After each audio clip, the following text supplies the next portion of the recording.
Okay, everyone, can you hear me over here? Is my voice clear on YouTube?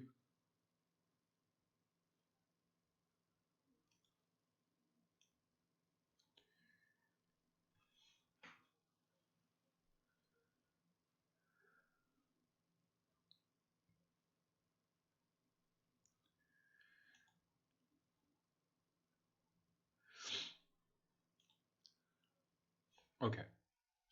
So, as I told you, this course is about the multimedia tools, and it's an introductory course. It's not an advanced course specifically for those who have never worked on multimedia applications before, or they are coming from a background where they don't have any idea of multimedia. For example, students of business department, students of public relation department, and those who have just started computer graphics or just started multimedia courses. So this is what you guys are going to learn in this course is how the multimedia works, what are the elements of multimedia, and we will work on them as the time passes. So we will start with the text, then we will move to the images, then audio, video animation, and then interactivity. And each element you will learn an application to work on that element. Okay, for example, if you are working on text, which is one of the elements of multimedia, you will be working on Photoshop. If you're working on, if when you will move from text to images, so you will be working on Photoshop again. If you will once you will move from images to audio, then you will be working on Audacity or uh, Adobe Audition.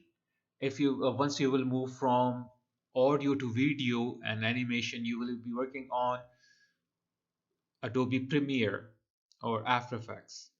And once we will move from video animation to interactivity, so you will be working on online web application builders such as Wix.com or maybe Adobe XD. But to keep it simple, we will cover Wix.com as it is more simpler and more ideal for non-multimedia background users like PR students or business students or beginner students, for example. Okay, so this is how we are going to like learn over here. So let's go and check over here what we have and what is basically the multimedia. Okay, so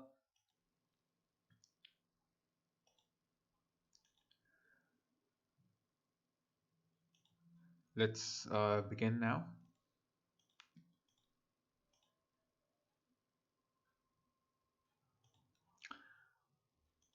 So let's see what multimedia is.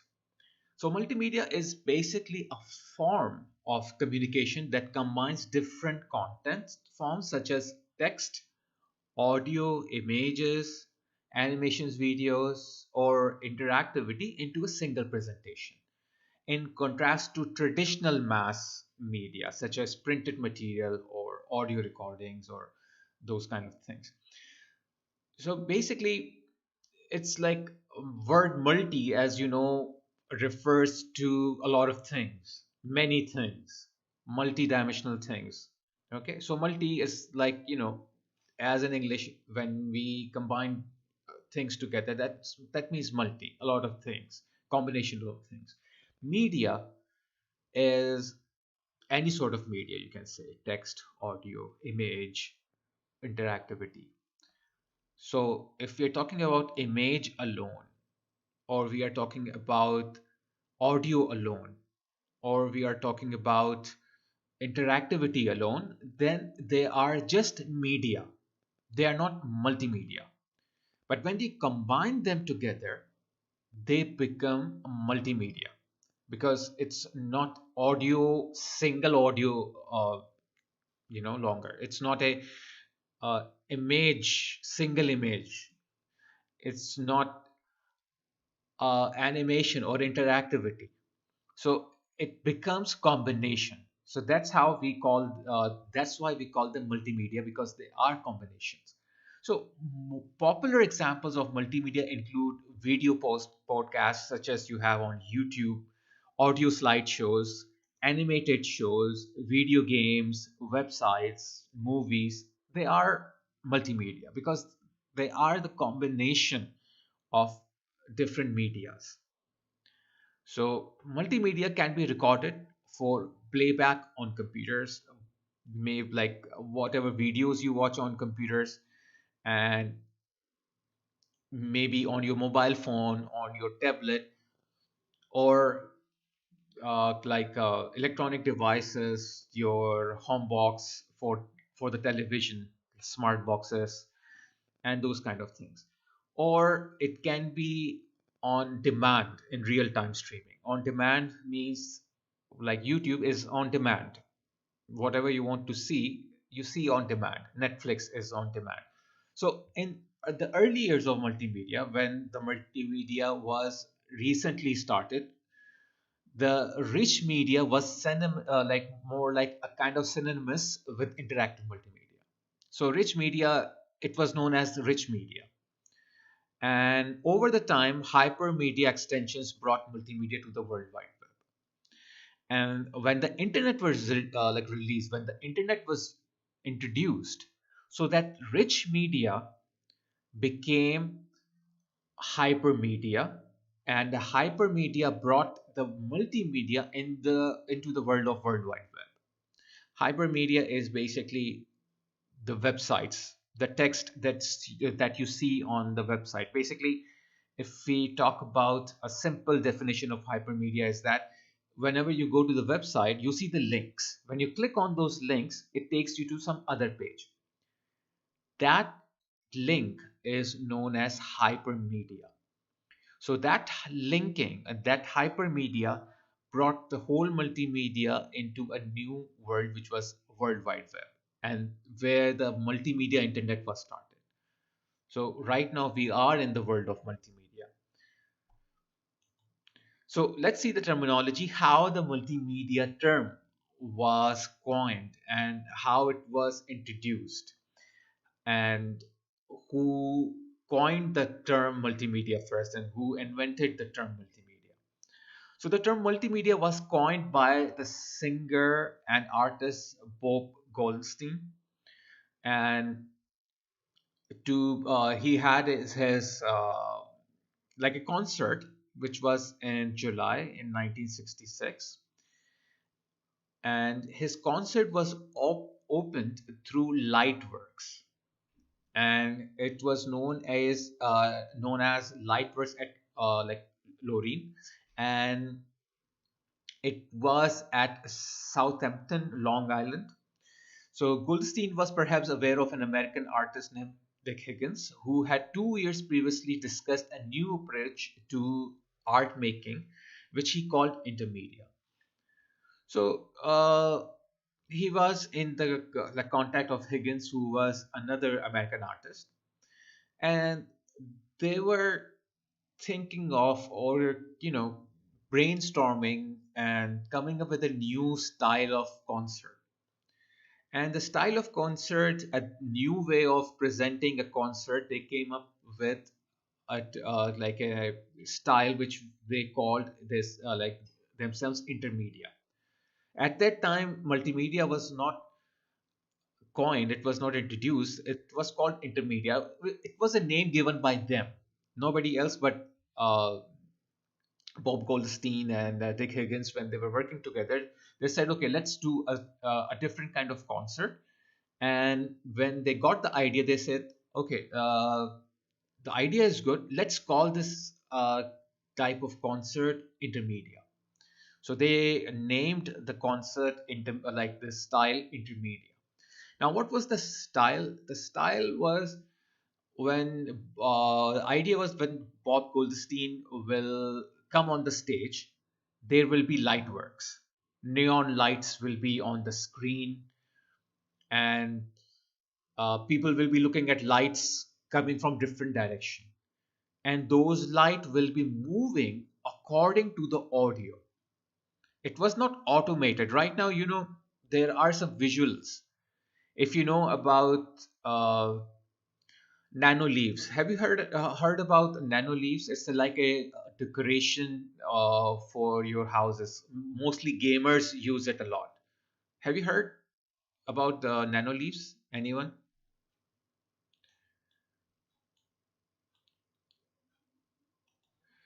So if you don't know about the nano leaves or have never heard of it, let me show you like an example of it.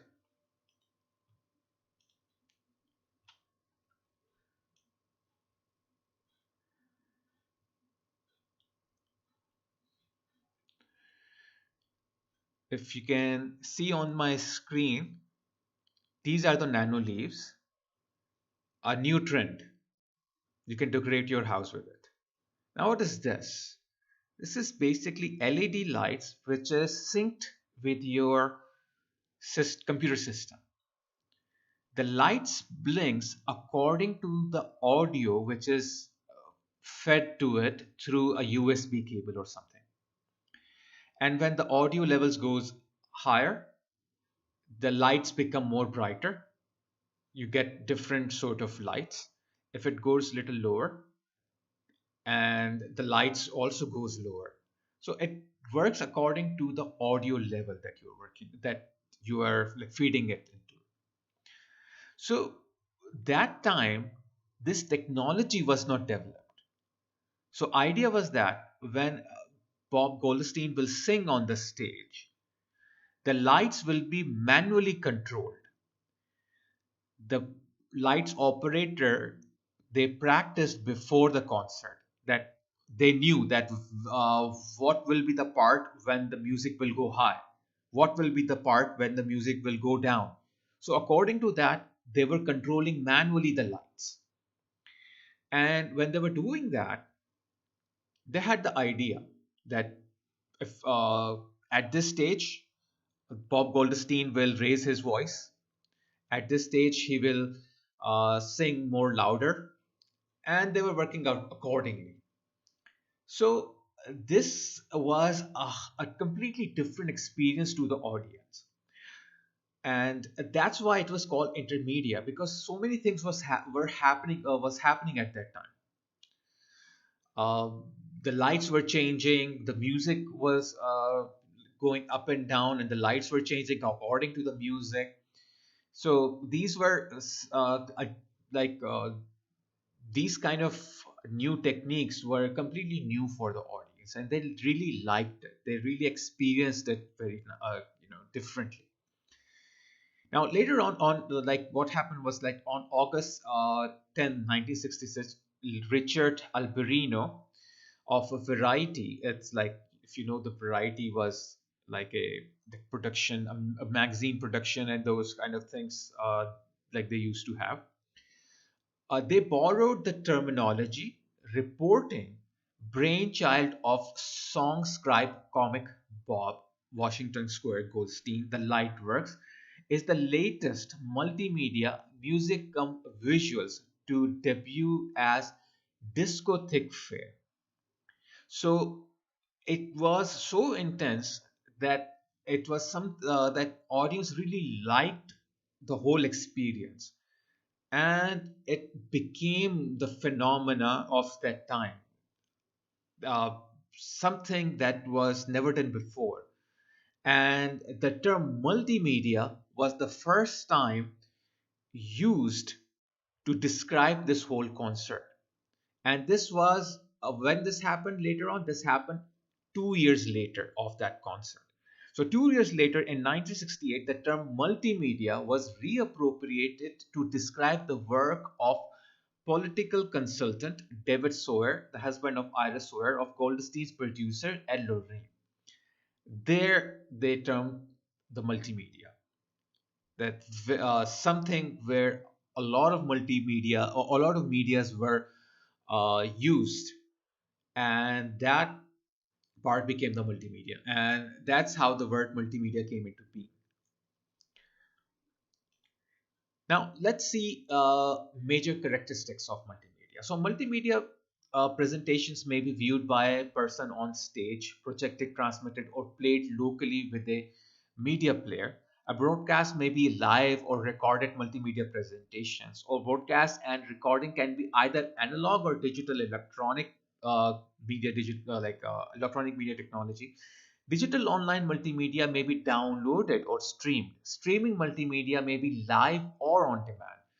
So these are different characteristics of the multimedia. It can be live, it can be recorded or downloaded, or it can be on demand. So multimedia games and simulations may be used in a physical environment with special effects, with multimedia like multiple users in an online network, or locally with an offline computer game system or simulator.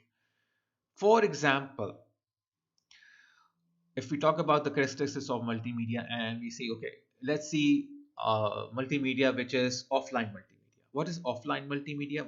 One of the characteristics of multimedia is being offline. Videos that you download and watch on your computer is basically offline multimedia. You buy a DVD and play on your DVD player is an offline multi is an offline multimedia. The games that you play on on your computer, which you have bought a DVD or you have downloaded, is an offline multimedia. But what is online multimedia? Online multimedia is live multimedia. Suppose you're watching a movie which is being played on the television, or sorry, on the computer, and it's live broadcasting. That's live. You are playing games such as PUBG, or games such as Fortnite. You're playing the game, but the game is online based. Everything is happening is online. Okay, so that's online multimedia. So multimedia can be offline, multimedia can be online. So the various formats of technological or digital multimedia may be intended to enhance the user's experience. For example, to make it easier and faster to convey information, or in entertainment or art to transcend everyday experience. So multimedia have different capabilities right now. The term has enhanced so much. For example, if we talk about enhancement, you might have know AR, VR. What is AR? It's augmented reality. And what is VR? It's virtual reality. What is basically it's multimedia just to enhance your immersive experience. So it's a multimedia is a term. Multimedia is a technology. Multimedia is an area which is continuously growing, which is continuously enhanced. So it's basically a future. So whenever you study about multimedia, that means it can be enhanced in future. Uh, for example, in year 2007, 2008, I was teaching multimedia to my students in New York Institute of Technology. And at that time, augmented reality and virtual reality was not introduced on mainstream. Only idea was there. And now, later on, you can see that after so many years, AR and VR has become mainstream. That they have become more enhanced, and so much work have been has been done in this area. Now, multimedia may be broadly divided into linear and non-linear categories. So let's see what is linear multimedia and what is non-linear multimedia. So linear active content progresses often without any navigational control for the viewer, such as cinema presentation, videos, animation that you see on the television. You don't have any navigation control. You just play the DVD, you watch. You go to the cinema, you watch the movie. There is no navigation. This is linear. Everything goes uh, like non-interactively. You just go there, you watch, and then you come back. Okay, you play your DVD, you watch it. You close your television, you take out the DVD. But Now, non-linear uses interactivity to control progress, as with a video game or self-paced computer-based training. So hypermedia is an example of non-linear content, like website is what is basically a non-linear content. Video games are non-linear because it is multimedia, but at the same time, this multimedia is interactive. You can control. And let me give you like a good example here.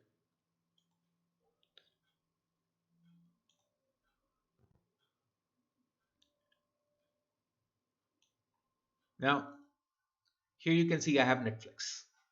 Okay. Now, there are some list of movies here, and if I go to any one of these movies, these are basically what? These are linear movies. Means like they are not interactive. They will just play and they'll just stop. I cannot control the movie. Only rewind forward that is done, but it's not considered as multimedia. But what if I go here, search for something like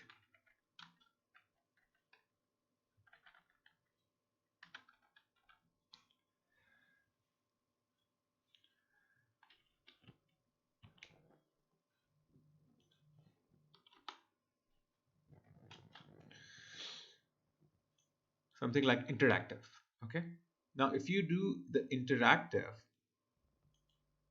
there are some movies that are interactive movies. For example, we have this. Now, what is this? It's a movie which is the interactive movie. Interactive movie, what does the interactive movie means? It will play, and while playing, it will ask you questions. For example, like suppose if I will play it here right now.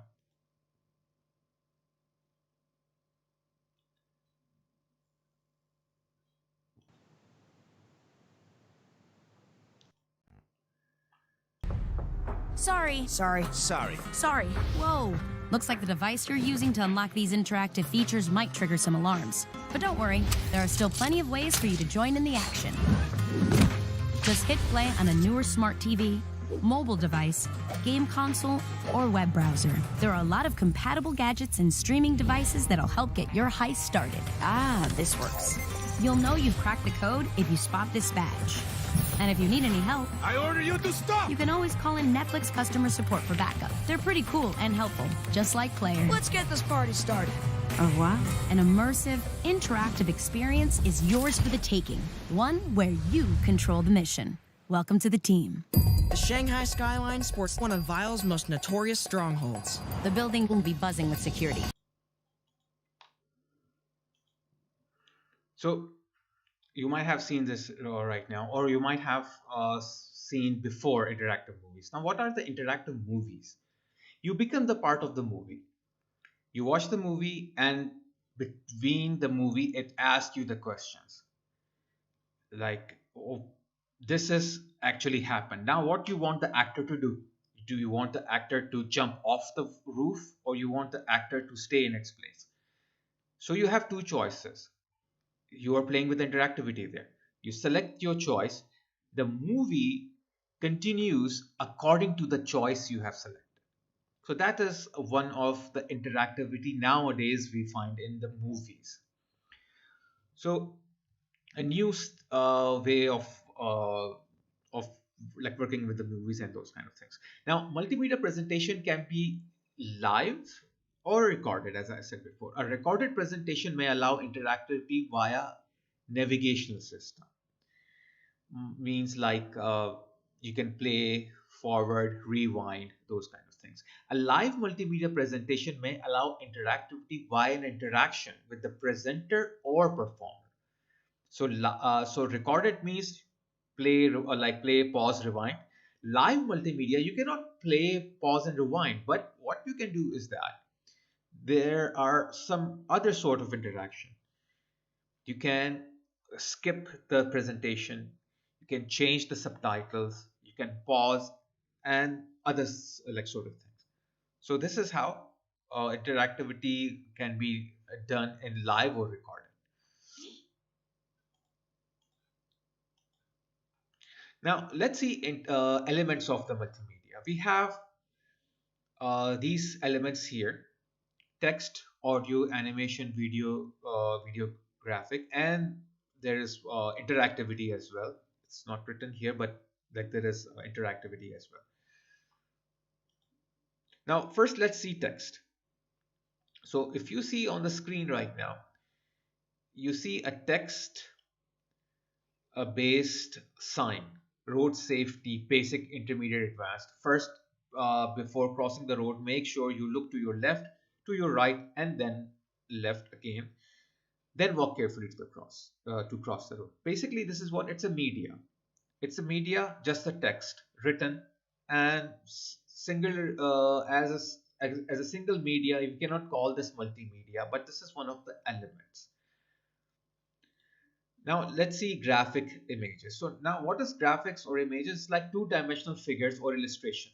It could be produced manually by drawing, painting, carving, etc., or by computer graphics technology. It is used in multimedia to show more clearly what a particular information is all about through the diagrams or pictures.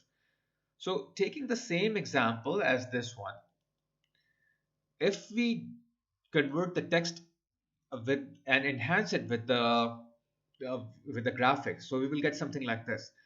First, before crossing the road, make sure you look to your left. He's looking at the left. Okay, then you say, okay, look to the like left, then right. He's looking at the right, and then so on. Like here, left, and then you can see right, and then left again, and then he crosses the road. So clearly, it enhanced your experience with the addition of image and graphics. So you can see the combination now. It is text and images like together. Now let's see audio. Now audio is produced by vibration. What is audio? Audio is vibration. What our ear hears is the vibration. That vibration is like a like give us a sort of sense of hearing. Okay, and that like sense that we experience of the vibration is known as the audio. If I am speaking, you're actually hearing that vibration, and that vibration is what it is converted in a form of audio in your ears. So in multimedia, audio could come in a form of speech, sound effects, also music, and those kind of things. And if we will take the same example where he's saying, okay, uh, first looks left, then right, okay, and then left again. While you can read this, same time the audio is played. Okay, like the text is you can read, you can see the images, but at the same time there is audio. Like first, before crossing the road, make sure you look to your left, then you look to your you look to your left, to your right, then left again. So you will hear the audio while you're reading, while you're watching. So it will enhance your experience more. Then we have the fourth element, which is video or animation. You can say it is the technology of capturing, recording, processing, First, let's talk about video. So it is a technology of capturing, recording, or processing, or transmitting, or reconstructing moving pictures from your mobile phone when you record the video, from a camera, handy cam, you record the video, and those kind of things. Now, video also takes like a lot of storage space. So plan carefully before you're going to use it. Nowadays, you will see before we used to have 720p video recording. And then when the cameras were enhanced, we got full HD, then 2K, 4K, 8K. As the size of the video is increasing, the storage size is also increasing. That means you need more storage space on your system, on your computer. Long time back, 250 GB was considered as a very huge space. Now, 1 TB is not enough. People are going beyond 1 TB now because of the quality, the enhancement. So before we used to have CDs, then DVDs, then ultra high definition DVDs, then Blu-ray. Because of the size, because of the quality, the storage space was also increasing. Now let's see animation. Animation is what? Animation is basically the illusion of motion created by the consecutive display of images of static element on the television or in any media. When you see the animation, what are those? Those are frames hand drawn or drawn on the computer, or 3D animation, and they are played together and it creates an illusion of a moving picture. So in multimedia, animation is used to further enhance, enrich the experience of the user to further understand the information conveyed to them. Now let's see the example again here. So for example, we have this same thing that we had before.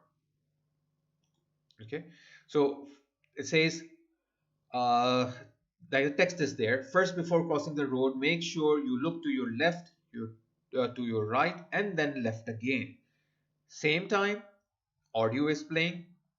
Same time, you are not looking at the image alone, but what is this? This is the animation.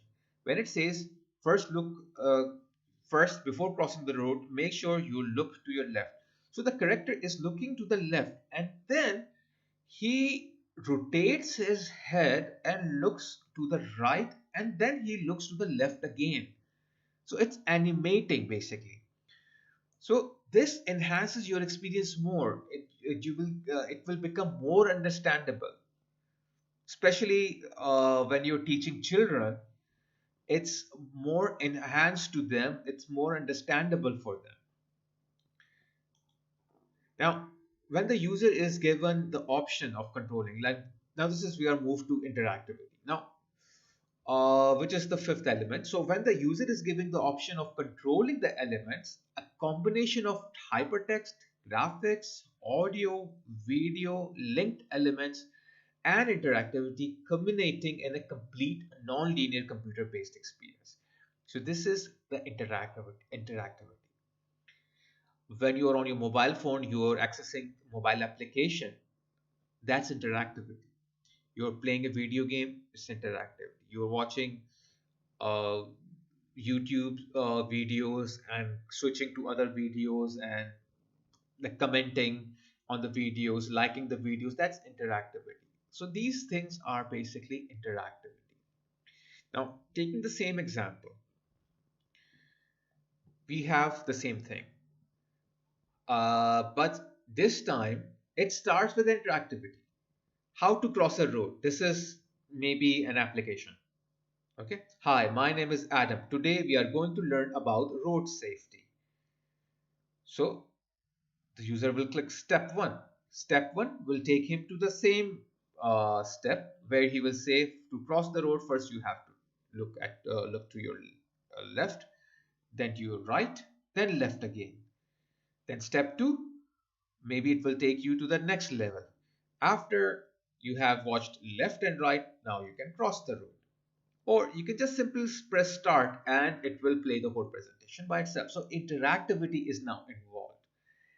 Now this thing has become 100% multimedia because text is there, audio is there, video animation is there, okay, and uh, images are there, interactivity is there. So everything combined together is giving you a complete multimedia experience. Now, why multimedia is important?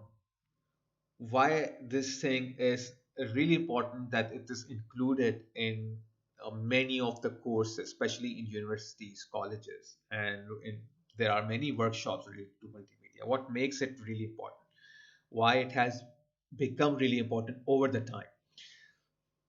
So there are a number of fields where multimedia could be of use. For example, business, education, entertainment, at home, public places. Let's see how. In business, use and applications are sales, marketing, presentation. So when a salesperson goes, a marketing manager goes, a marketing person like personnel goes to do a presentation, and he do a presentation which is based on multimedia, becomes enhanced by itself. It becomes more and more interesting, and people are more indulged into it. Then you have trade show production.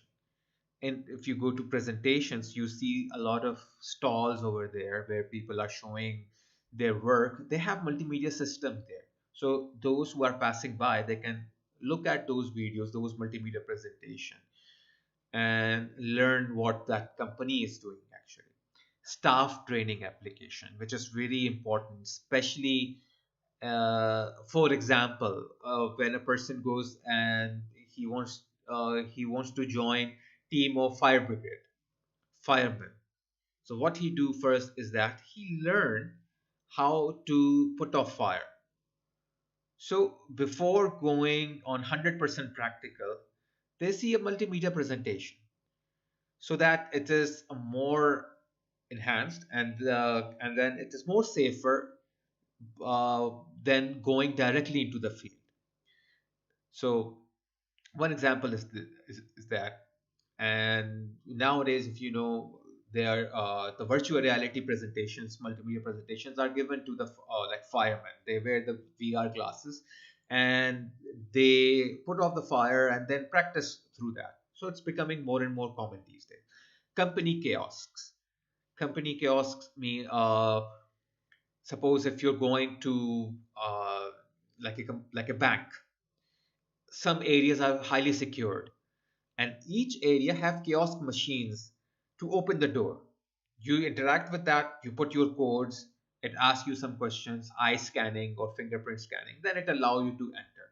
So those kiosk machines are multimedia based, and they are easy to use because the way they are like designed, their user experience is very user friendly. Education. So use of application, courseware simulations. Now, uh, teaching before was a little harder, but when the multimedia was introduced, the simulation became like a much enhanced the education experience more.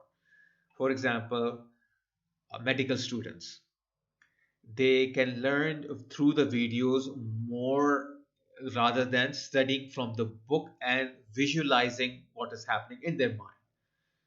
Okay, so when they are watching the videos, it's more understandable rather than watching it. Okay, like rather than reading about it.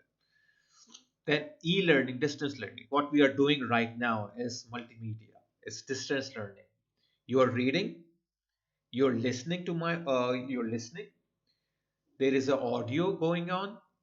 Because you're listening to me. You can see the images, videos. I showed you some videos as well, and there is interactivity. So this whole thing is multimedia. Information searching, search engines. When you go and do the research, it takes you to Wikipedia, it takes you to different other websites where you do some sort of search. In Wikipedia you find images also, videos also, some interactivity also, like in research also it's heavily used. Entertainment, use and applications and of entertainments like games, video games, movies, video on demand like Netflix, YouTube, online videos, okay, like uh, Dailymotion or Vimeo. YouTube is also. So these kind of things you have in entertainment. Home, use and applications of television, satellite TV, SMS like services, okay, or SMS services like chats, voting, reality TV voting. Sometimes also nowadays you have uh, like smart house system, Alexa, or you can say mini Google or Google Assistant. Okay, and you have Apple Siri. So these are the home controlling devices for use in like smart homes. Public places. Uses for applications are what, like information kiosk. You go to a mall, you don't know anything about the mall, but you see kiosks there where you can interact and you can learn about the shopping mall. Where is this shop? Where is that shop? Smart card security, ATM machines. These are all in like a multimedia systems. Now, what are the products of multimedia? Multimedia products, for example, let's see for example, like briefing products, reference products, database products, education and training products, kiosk, entertainment and games. And let's see them one by one. So briefing products. Briefing products are small, straightforward, linear products used to present information quickly and concisely. Characteristics of briefing products are short development cycle, limited number of presentations, usage of text to present information with limited use of graphics, audio, and video, have few navigational controls, press to move from one page to another, content and format are suitable for audience and fulfill the purpose of the presentation, like a PowerPoint presentation. Then there are good briefing presentations, which depends on understanding of the presented subject, seamless integration of content, consistent layout, so that your presentation stays same. It does not change from one page to another page. Examples are corporate presentation, sales presentation, educational lectures.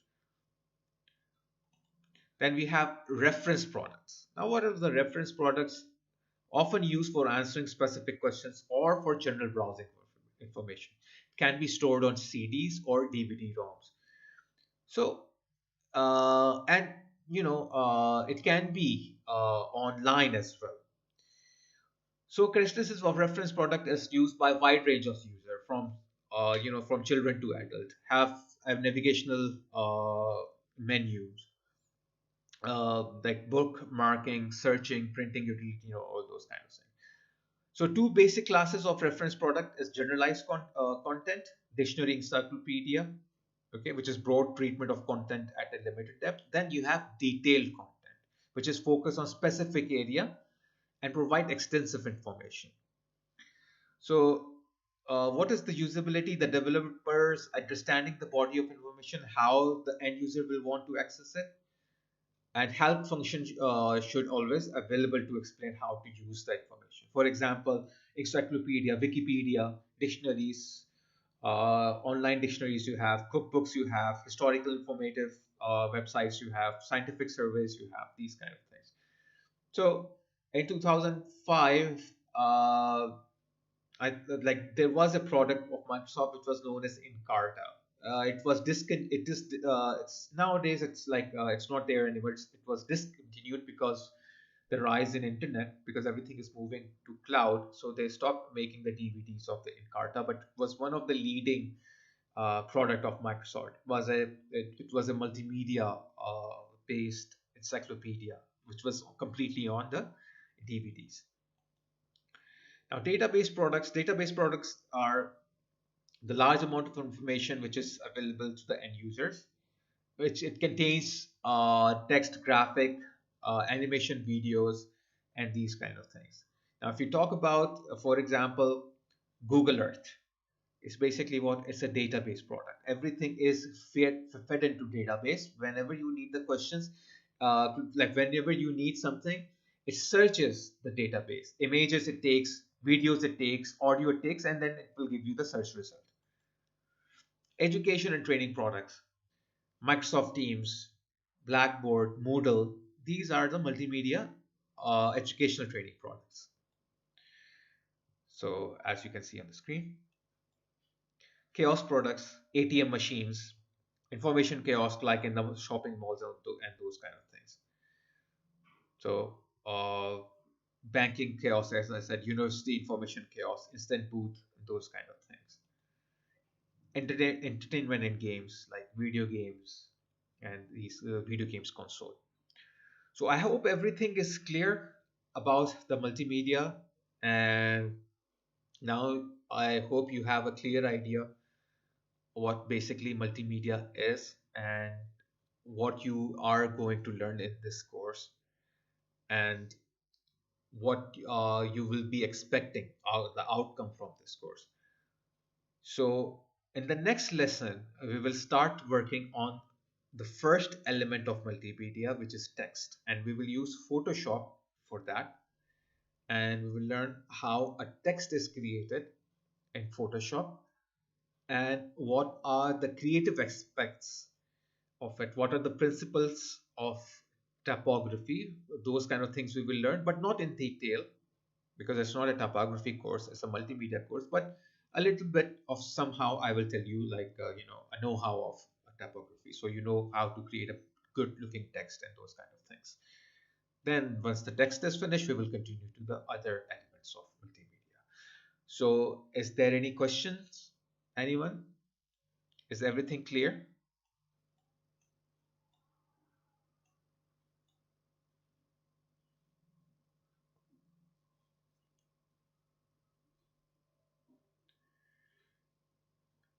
Okay, then I will end the stream right now.